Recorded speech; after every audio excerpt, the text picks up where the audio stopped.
Association of African Journalists is very grateful to UNESCO for arranging and inviting us to participate and make the presentations. As you could see, the title of the event is about the future of the African media, and we are all aware of the challenges that the media in Africa have been facing, especially as the situation has been exacerbated by COVID-19.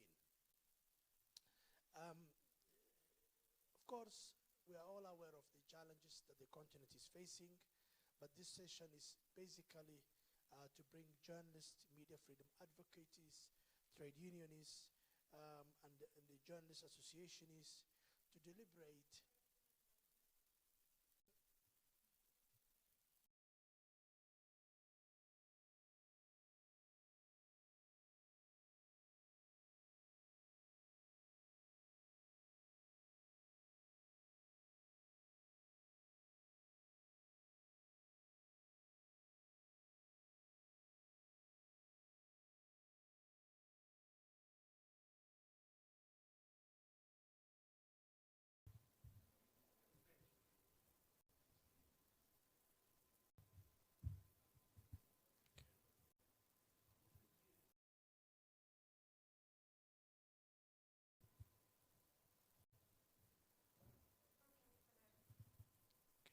okay.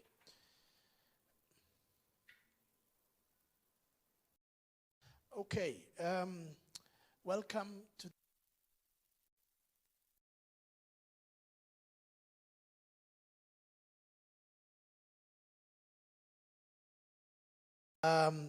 in collaboration with UNESCO, and on behalf of my colleagues in the FAJ and here in the panel, we want to thank UNESCO for facilitating this event to take place on the occasion of World Press Freedom Day, again being held on the African soil in this beautiful city of Windhoek, Namibia. We all know and we are all aware of the challenges that African media is facing today, which is exacerbated by pre-existing challenges, but also by the new challenges posed by COVID-19. Of course, the future of the media in Africa will continue to be gloomy if journalists and media workers continue to work in conditions of poverty, corruption, and fear. The session is therefore basically designed to bring together journalists, trade unionists, and associations and media freedom advocates to deliberate on four major critical issues that are very much crucial for the survival and the existence of the African media, namely the economies of the African media and the media support, the working conditions of journalists and other media workers, as well as the significance of setting up journalist unions and associations to defend the rights and the welfare of working journalists. Last but not least, the question of gender equality in the media industry and the role that unionists can play. This is a very critical moment for the media in Africa. Of course, as I said, being faced by multifaceted challenges such as repression and financial unsustainability. I have a distinguished panelists both online and physically here. On my right-hand side is my colleague Peter Cuaqua, who is the president of the West African Journalists Association, representing our unionists and our affiliates in West Africa. Peter is a veteran journalist who has been in the journalism profession for over 20 years. He was the president of the Liberian Press Union, and he has held several other positions within the Press Union of Liberia. Also, on my left side is our sister, Charmaine Nagatiche. I hope I have pronounced your name properly. She is a colleague from our union here, the Namibian Media Workers Union. Also, zooming from Nairobi is our colleague Eric Odwor, who is the Secretary General of the Kenya Union of Journalists, also the first Vice President of the Eastern Africa Journalists Association. Eric is very well known in the continent and in Eastern Africa, and works as an editor with the Nation Media Group. He's a trade unionist, a campaigner for the rights and the welfare of journalists in Kenya and in Eastern Africa. We will be joined later on by, and hopefully, our sister from Douala, Marion Obam Vivian, from the National Union of Cameroonian Journalists, and a member of the Gender Council of the Federation of African Journalists. So without much ado, I would like to start the discussion straight away, and I will start with Peter Cuaqua about the impact of COVID-19 on the working conditions of journalists and their safety, and the lessons that we have learned. Peter, as you know, journalists in the continent, in West Africa particularly as well, they have been working in very precarious conditions. But the situation has been exacerbated by COVID-19 in terms of loss of jobs, income, and their safety is at risk. So in your view, what can you make the assessment about the impact of COVID-19 on the working conditions of journalists and the safety of journalists as well? Can you hear me? Thank you very much, Umar. And I'd like to first of all start by extending solidarity greetings to our friends across the continent, and to express my gratitude to FARC and UNESCO for allowing this to happen, so that we talk about the future of the African media, which is happens to be the theme for these discussions. Before doing that, I'd like to say that the future of the African media, and if I may add, the future of African journalism can be predicted in the context of the past and current difficult state of affairs of the media. To be able to appreciate where we are headed, we must be able to reflect on the very challenging issues that we had in the past. When we started the fight to preserve media rights, or the rights of journalists, which was launched 30 years ago in this place in Namibia, we were talking about attacks such as brutality against journalists. We were talking about imprisonment of journalists. We were talking about the exile of journalists, and the assembly of journalists in this city. Okay, guys, just wait. Don't say anything. I'm speaking to what is known today as World President Day, which we come to celebrate. So I'm very excited about this. In 1981, each one of you individually, so we're not discussing internet. I just want to confirm if in 1981 we were not discussing the issues around social media. In 1981, we were not talking about the issue of COVID. Today, we have COVID in addition to all the other safety issues that journalists are faced with. Today, we have COVID as one of the threatening issues. Is it clear in enough? addition to the very harsh conditions of service that our colleagues have had to go through in the performance of their trade. With some effort. You know as well as I do that most governments political leaders were not prepared for COVID. So when COVID came, we in the media were also not prepared. We were caught with our pens down to the extent that media owners who have always been accused of downplaying the working conditions of journalists themselves were also caught with their pens down. And therefore, COVID has had a very huge impact on how the media have operated. Some of our colleagues were made to cut down, the staff of these media houses. The fact that there was lockdown, media houses had to reduce their staff without taking into consideration that those journalists who were being sent home as a way of creating a safe space were given better conditions in order to take care of their families, in order to take care of themselves, and in order to feed themselves. In the process of also finding the space to operate back home, some of the journalists have been affected by the disease. We know of some of our colleagues who have been in treatment centers who didn't get the proper attention that they are by their media owners, so they had to fend for themselves. They didn't have income to survive.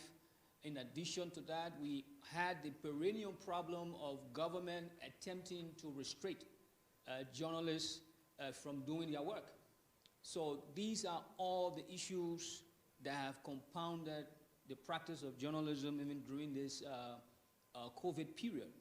You are always also very aware that some of our friends have died also of COVID. You are also aware that some of our colleagues could not have access to even inform the public about the COVID situation based on government's restrictions. So these added to the traditional attacks, traditional strings that government have had to impose on the space for journalists to practice.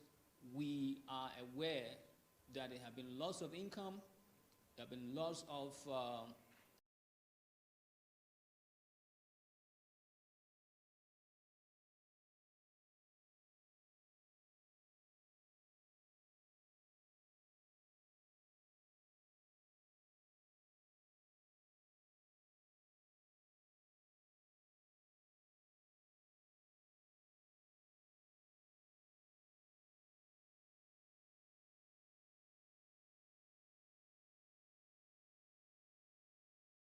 they lose life, they have lost jobs, they have lost income, and they are struggling to survive. That is, in a nutshell, what you have just said. The situation is very challenging, but we will come back to that. Before I go to Nairobi, I want to talk to more similar, but in such kind of a situation, Charmaine, we need a union. We need a union. In a nutshell, what you have just said. The situation is very challenging, but we will come back to that. Before I go to Nairobi, I wanted to talk to more similar, but in such kind of a situation, Charmaine, we need a union. We need a union that has to fight and improve the working conditions, negotiate the protection of jobs, the protection of the well-being and the safety of journalists. So my question is, the role that journalists unions can play in defending the rights and welfare of media workers and promoting press freedom, particularly the case of Namibia. Thank you very much, Omar, for the question. Thank you to UNESCO for hosting this, and perhaps the Namibian government as well for being part of this, and the different sponsors as well. I'm very proud to be part of this discussion on the future of African media, and particularly the role of having media unions for us to protect ourselves. Media unions are very imperative in the sense that journalists, media workers, and just media professionals generally would address issues of other people. If perhaps there's a strike, journalists will be there to cover that and future of African media, and particularly the role of having media unions for us to protect ourselves. Media unions are very imperative in the sense that journalists, media workers, and just media professionals generally would address issues of other people. If perhaps there's a strike, journalists will be there to cover that and make it public. If a worker has been fired from somewhere, from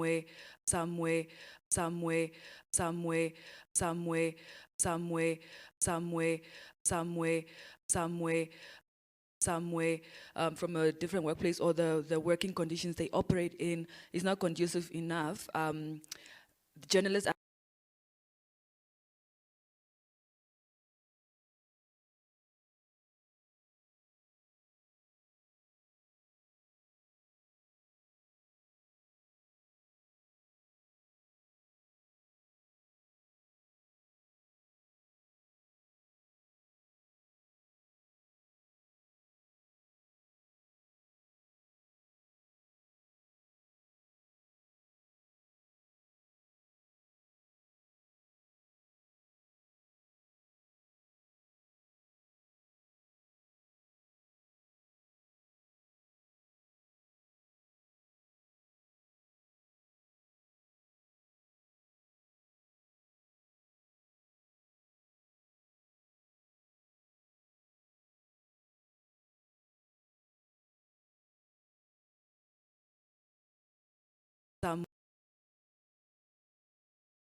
somewhere from a different workplace, or the working conditions they operate in is not conducive enough, just by the different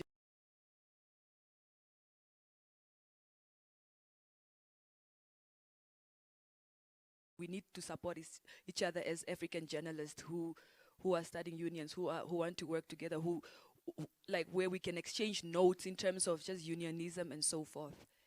I will answer the rest of the questions after this. Thank you. Thank you very much, Charmaine. It's quite clear that how an infant union of journalists can get up based on the will of the working journalists to fight for their welfare. And once again, congratulations for having that resolve. And of course, on behalf of the IFJ and FAJ, we are very proud of you, and we stand with you, because the journalists of this great country of Namibia deserve protection, deserve better working conditions, and I can tell you that the IFJ and FAJ are ready to accompany you to achieve that objectives. Now, I will go to Nairobi. Our colleague Eric Odwor. Eric, the future of the African media, when we are discussing it, the question of viability and sustainability is there, and it's unavoidable, and it's an important question that needs to be answered.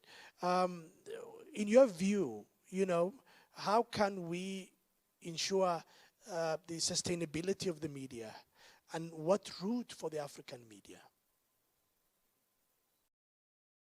Thank you, Comrade Omar, for this wonderful panel discussion on the future of the media. First of all, I must congratulate our sister from Namibia for coming up with very strong views there about the need and the role of trade unions, especially in the media sector, so that we can be able to negotiate and demand that journalists also enjoy better terms and conditions of service. Thank you so much. So going straight to the area which I'm supposed to talk about, which is media sustainability stroke viability. This is a very important topic because we need to see that the media survives, because the media, like you look at the theme of this year, information for public good, because the media exists to champion what is good for the public, for the common good of the society. And therefore, we must look into new ways, new business models that will allow the media to survive the changing terrain, especially now that we are talking about the COVID-19 impact. So media sustainability looks at different factors. Number one, if we want to have media, I will say that we must have men and women with the requisite skills that can actually steer the ship. So that means that the journalists and all people working in the media industry, first of all, we must appreciate the good work they are doing. So that means that we must appreciate that we cannot have a media if we do not have human resource. And that now where journalists come in, we must make sure that we have journalists who are able to work, journalists who are able to provide, journalists who are productive. So that means that we must have better terms and conditions of service for these people who are working in the media so that the media can survive. Number two, we have to look at the business model that is also going to sustain the industry, because we know that we are in a situation whereby the media in itself is a business. So we must come up with the different business models that will help the media to survive. The media that will be able to generate more income, more revenue that will sustain its operations. So very happy that I've seen a number of media houses actually are going for innovation, coming up with the different business models, so that they're able to generate more revenue. For a very long time, traditionally, the media has relied on advertising revenue that actually right now is dwindling.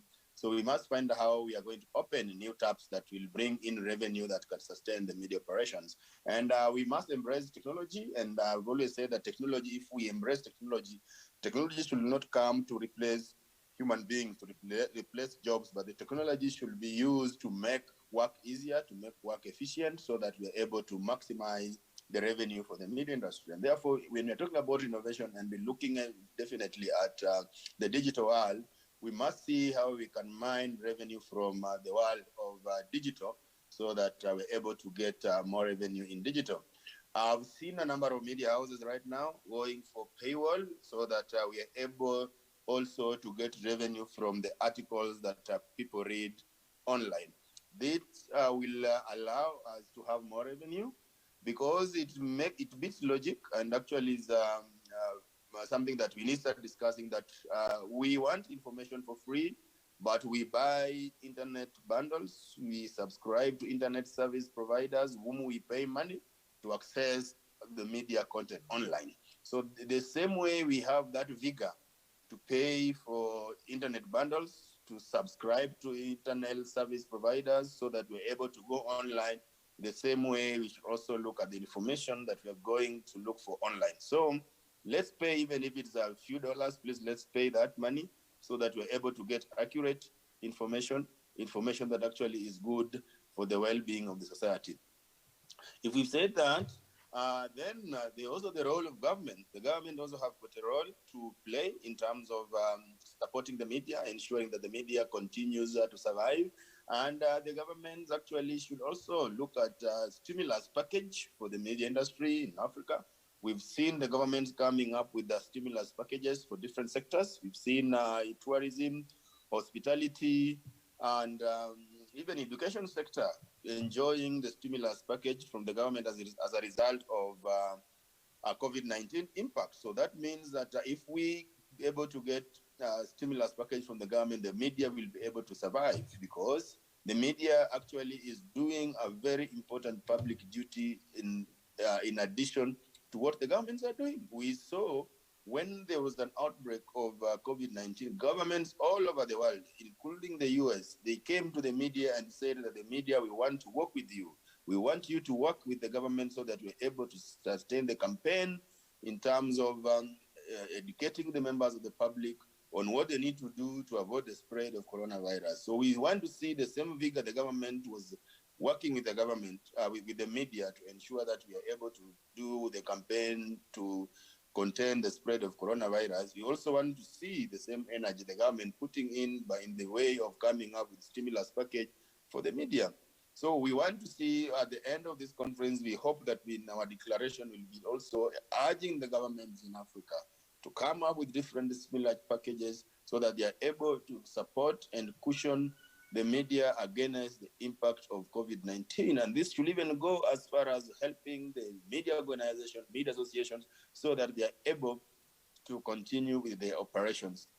This is the only one of the ways that we are able to sustain the media. We have the media that is able to do its public duty of informing, educating the public, especially these very critical moments whereby we are talking about COVID-19. So media sustainability, media viability, and media support, those three areas have to come together from different players, the government and the private sector, so that we come up with a better way of increasing revenue and supporting the media to survive the impact of COVID-19. I will end there so that we are able to respond to comments, queries, and questions from the floor. Over to you, Comrade Omar. Thank you very much, Eric, for shedding light. This is important, discussion on how we can ensure the media's viability and sustainability. And this is a very important question. I will go back to Peter on the question of COVID and the impact that it has. Some of the in some countries in Africa, journalists are not being prioritized as frontline workers. And yet, like Eric said, when the COVID, the outbreak has been seen, the governments were running to the media and they said, look, we want to work with you.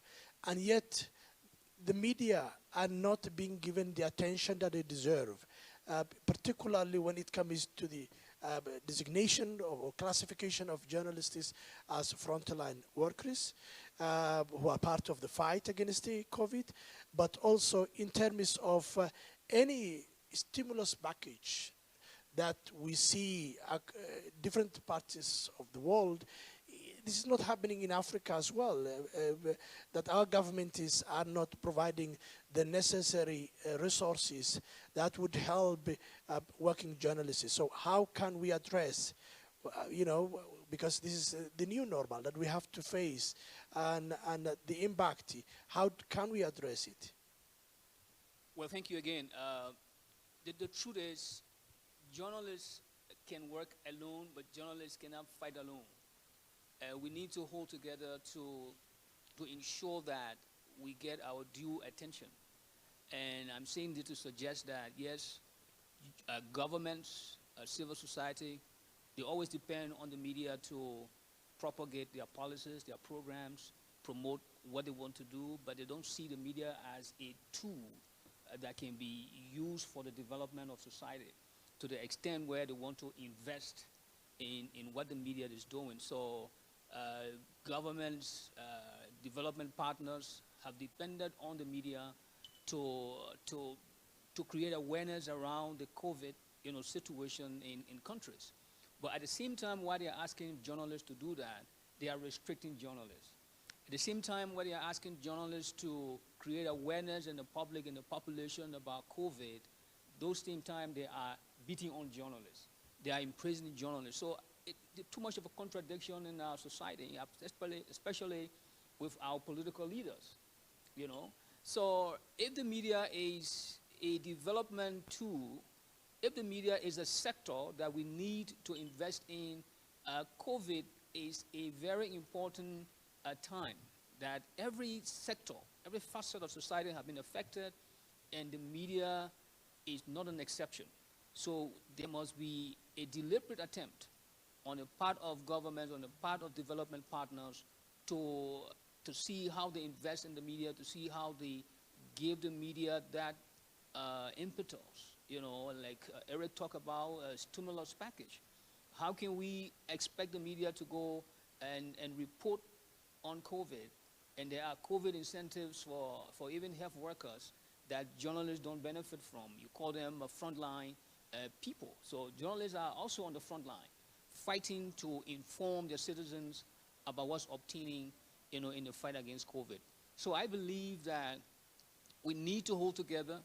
We need to stand together on these kinds of issues. We need to make our voices heard in unison.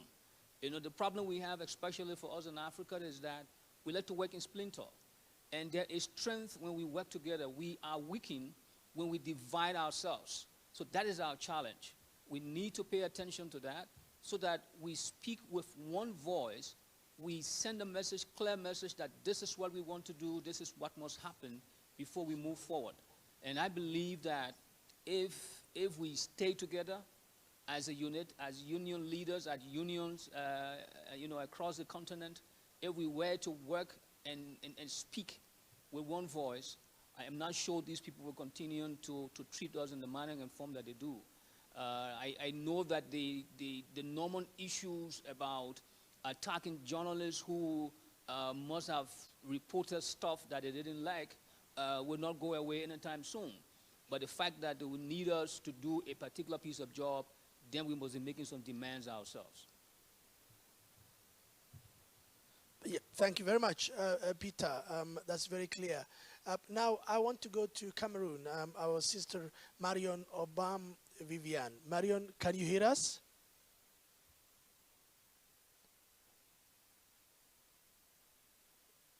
Marion, can you hear us? Good morning, everybody.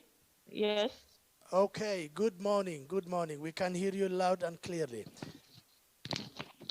Okay, yeah, we are discussing about the future of the African media, and I would like to pose to you a question on, how can we secure the future, a good future for the African media when the question of gender equality is not addressed. So, and we believe that gender and equality is a prerequisite for the future of the African media.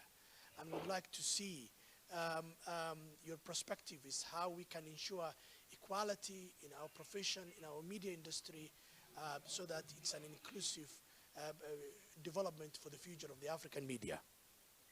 Marion. Bonjour, chers camarades. Je voulais d'abord remercier la Fédération africaine de journalisme pour l'invitation. Et je voudrais également remercier mes camarades de Namibie, Eric, qui ont pris la parole avant moi pour exposer. Maintenant, par rapport à l'égalité des genres dans les médias et les syndicats, pour une condition préalable à l'avenir des médias africains, il faut relever que nous sommes encore très à la traîne. Nous sommes encore en retard pour ce qui concerne l'égalité des genres dans les médias. Sur une étude menée en 2019 et 2020 sur l'Afrique centrale, pour savoir quel est le nombre de femmes qui sont à des postes de responsabilité, nous étions encore à moins de 35% de femmes rédacteurs en chef ou directeurs de l'information ou encore responsables d'un organe comme un directeur de la publication. C'est très peu pour pouvoir influencer sur les décisions à prendre dans la vie et la survie des médias. Par contre, ce qui était étonnant, c'est qu'il y avait beaucoup plus de femmes dans ces médias-là que d'hommes. On était à pratiquement 60% à 70% de présence féminine dans les métiers de journalisme et métiers connexes que sont la prise d'image, le montage et tout. Donc, à partir de cela, il se dégage d'abord un premier constat qui est que les femmes sont majoritaires dans des rédactions, mais elles ne sont pas à des postes de décision. Du moins, pas de façon importante pour influencer les décisions prises. Maintenant, sur la viabilité des médias et sur la préservation de l'emploi, nous constatons que les femmes sont plus présentes. Le genre est un peu plus respecté là parce qu'il y a des femmes qui sont utilisées pour être des reporters, encore que dans des, des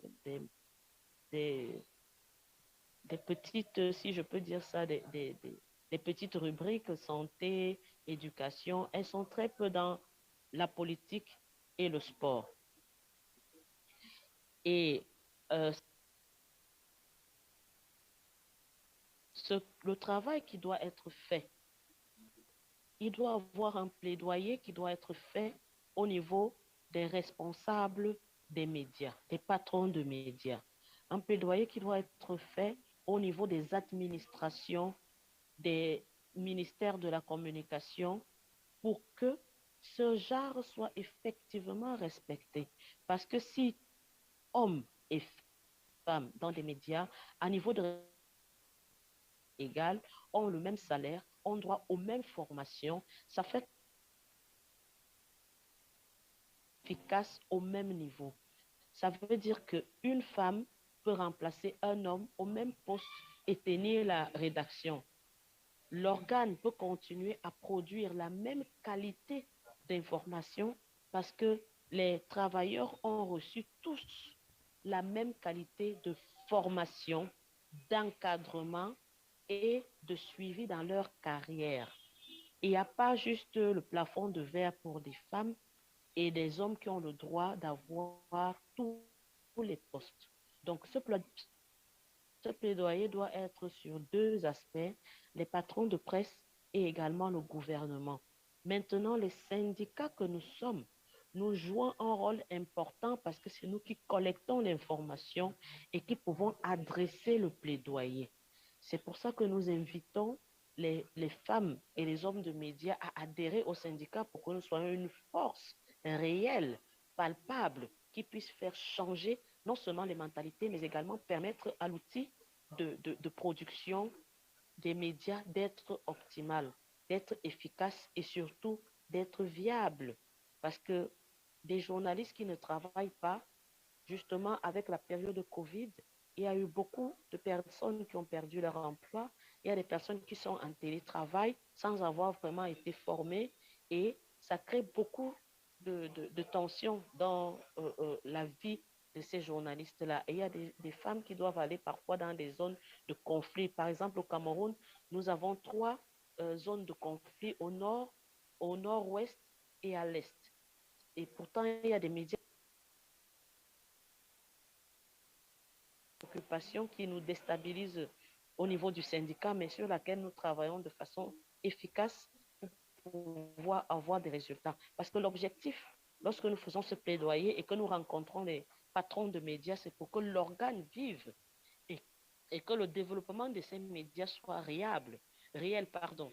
Donc, ces conditions-là, ces préalables-là, nous travaillons à les remplir, à faire en sorte que le respect de l'employé, la formation de l'employé, les salaires des employés, là, c'est sans voir les hommes ou les femmes, soient respectés pour que toute personne qui travaille ait un accès à l'information, un accès à la formation, un accès au salaire et à la situation sociale. Parce qu'il y a également les cotisations sociales qui font en sorte qu'à la fin, lorsqu'on prend une retraite, il y a des gens qui ne peuvent pas avoir le salaire après la retraite parce qu'ils n'ont pas eu de contrat de travail, ils n'ont pas eu les cotisations salariales. Donc, tous ces éléments, nous les travaillons en termes de plaidoyer pour que ce soit des préalables et au respect également à l'égalité des genres pour que les entreprises de presse continuent en Afrique à vivre. Et on travaille également à déconstruire beaucoup cette posture qui dit que la femme doit être limitée à certains aspects professionnels. Non. Ça limite également la productivité des organes, ça limite également l'efficacité. Parce que si vous avez la possibilité, que vous êtes une entreprise de presse qui a 10 employés, je dis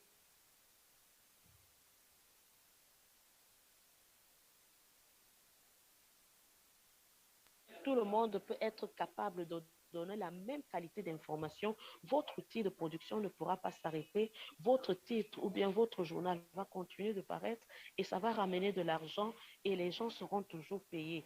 Mais si vous pouvez être sûr de compter seulement sur 2 ou 3 personnes qui font un travail de qualité et les autres viennent renforcer seulement ou être des bouées de sauvetage, vous n'aurez pas une qualité constante.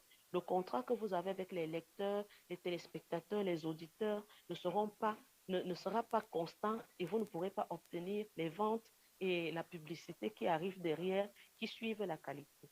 Donc voilà à peu près ce que je peux dire à ce niveau-ci de nos échanges et surtout rappeler aussi que l'outil digital qui est rentré dans l'exercice de la profession est en train petit à petit d'impacter sur les médias traditionnels et c'est là où nous constatons qu'il y a vraiment une égalité parce que l'espace est public, les médias digitaux n'ont pas a priori sur les hommes ou les femmes. Chacun peut être directeur de son blog, de son site internet et tout. Et c'est là-bas que nous observons vraiment un respect de l'égalité des genres et également d'accès à l'information et de développement dans les médias. Donc nous devons également travailler à former nos membres de syndicats, les journalistes, à être des personnes responsables quand ils utilisent l'outil du digital, mais également à le saisir comme étant une opportunité pour également permettre la viabilité des médias africains sur ce nouveau support.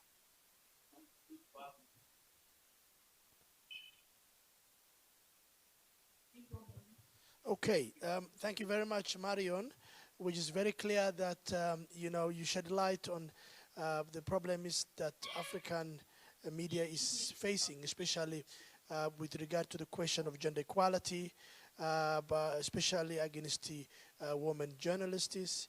And equality should be applied at every level, in terms of training, in terms of employment, in terms of the roles and responsibilities within the media sector. If we have to make an inclusive, progress for the future of the African media. That's very relevant and very clear. I will now go to the Charmaine. When it comes to the future of African media, it's not something that we can talk about without young journalists.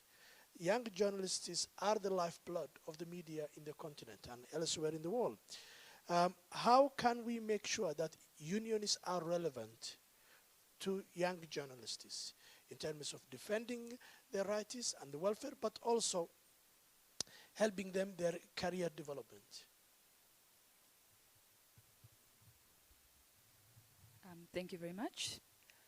When it comes to young journalists, events such as this should have been inclusive to young journalists in the sense that they should have been included in the organizing of such events.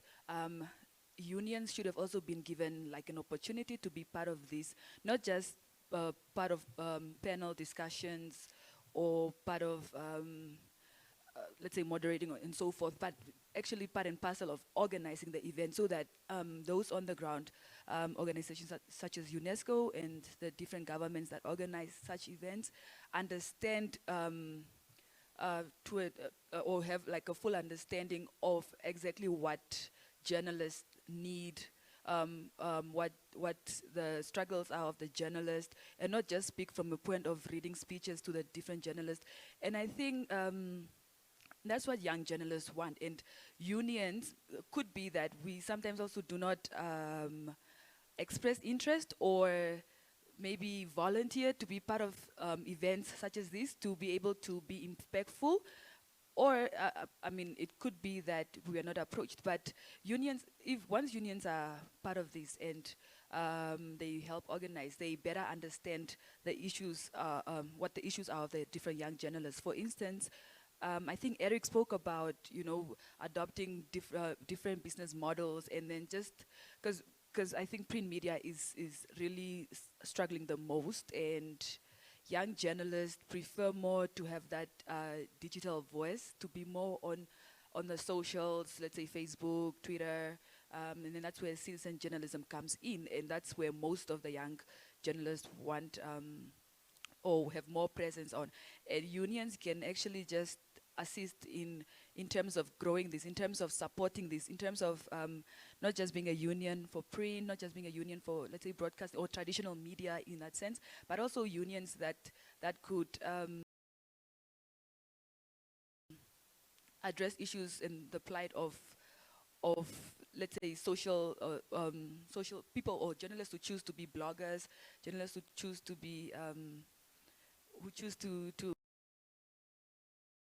supporting this in terms of not just being a union for print, not just being a union for, let's say, broadcast or traditional media in that sense, but also unions that could address issues in the plight of let's say social people or journalists who choose to be bloggers, journalists who choose to be create more space for themselves on platforms such as Facebook, for instance. I see a lot of journalists have a huge followership on address issues in the plight of let's say social people or journalists who choose to be bloggers, journalists who choose to be create more knowledge and just give them that mentorship and just train them in terms of how newsrooms are run. And I will come back to the issue. Unions can do this. Unions can organize training sessions and so forth, but funding is one of the biggest issues for a lot of unions currently. And like we spoke about, COVID-19 exacerbated the situation not only for newsrooms, but I think unions are civil society organizations. They are also struggling from a financial aspect. So if we could go back to the issue of stimulus packages like Eric spoke of, that would help, but also changing our business models to be more current. Not only or unions push for more of such things, then that could perhaps also assist younger generations and also just the survival of African journalists and so forth. Thank you. Well, thank you very much. We are being pressed by time, but I just want to go quickly to Eric. Eric, Charmaine just mentioned that unions are also civil society organizations, and they are financially also in a difficult position. So when we talk about media sustainability or media viability, that question also comes. So how can we ensure the financial sustainability of journalist unions, which are of course part and parcel of the media industry? Thank you, Comrade Omar. I will say that number one, the main and the only source of revenue and finances to the union is the membership. So what we need to do is, as unions and especially journalist union, we need to find out recruitment strategies so that we can recruit more journalists into unions, so that first of all, we have that base, financial base from membership fee, because that is an exclusive right that actually unions enjoy more than civil societies that rely mostly on donor funding and government funding. But at least for us as union, first of all, we've got the leeway of raising finances from our members. So let us see how we can help unions to grow their membership. Number two, we need to find out how can the government also support the unions so that the unions are able to get money. If you look at what is happening right now, journalists are doing a lot of work and their work is going online. And so many people are benefiting from the work of journalists without paying it.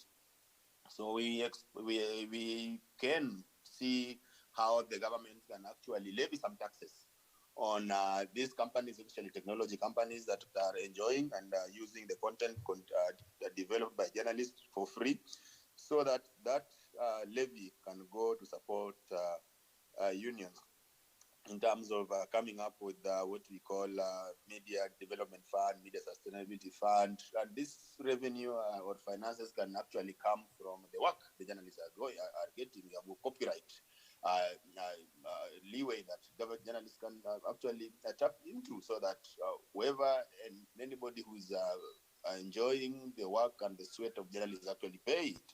pays it. So we must also see how can journalists also benefit from the intellectual property, information that is put on the internet service providers, all these technology companies should also now be forced or be talked to start contributing some of the money they generate from the work of journalists. And this money should go directly to journalists through the unions so that the unions can able doing a good job that they're doing. Okay. I can see, Omar, you are pressed for time. I hand over to you. Thank you very much. Thank you, Eric. One last question which I wanted to ask you, Marion, before we close. Marion, how can we address the problem of harassment and violence that is happening in the media industry against the women journalists? Because this is also a problem that is not adequately reported or adequately addressed. How can unionists, media houses, how can we work together as a media industry to fight on the problem of violence and harassment? Please, 1 minute. Thank you. Merci, camarade Omar. C'est un sérieux problème, ce harcèlement et ces violences au travail et dans les médias. Et je pense que ce que nous devons mettre en place, c'est une union de forces pour pouvoir combattre. D'abord, à travers des formations, il faut identifier, parce que si on ne connaît pas que c'est une violence, si on ne sait pas que c'est un harcèlement, on peut le prendre à la légère. Il faut identifier d'abord toute forme de violence et de harcèlement, qu'elle soit verbale, qu'elle soit écrite ou même déguisée sur le prisme de l'humour. Donc la première chose, c'est d'identifier. La seconde chose, c'est de former. Il faut former les membres, il faut former les journalistes à connaître quels sont ces éléments-là et comment répondre à ces éléments-là sans céder à la déprime, sans céder à la panique, sans abandonner le métier, parce qu'il y a beaucoup de personnes qui ont laissé tomber de suite de violences, qui ont abandonné le métier et qui ont eu des problèmes de santé, de santé mentale suite à cet harcèlement-là et à ces violences. Donc, il faut identifier, il faut former, il faut combattre, il faut armer les membres des syndicats et également les membres des médias à connaître quels sont ces éléments-là et adresser la question sur la voie publique à travers des courriers au gouvernement, au ministre de la Communication et aux organisations internationales qui soutiennent ce genre de forme pour pouvoir avoir donc l'accès aux informations, l'accès à la formation et des kits Thank you very much. pour pouvoir combattre ces violences. Merci. Thank you very much, Marion. We are all being pressed by time. I wanted to thank our distinguished panelists, my colleagues Peter, Charmaine, Eric, Marion. Thank you very much, and for the audience and the colleagues from UNESCO for this wonderful event.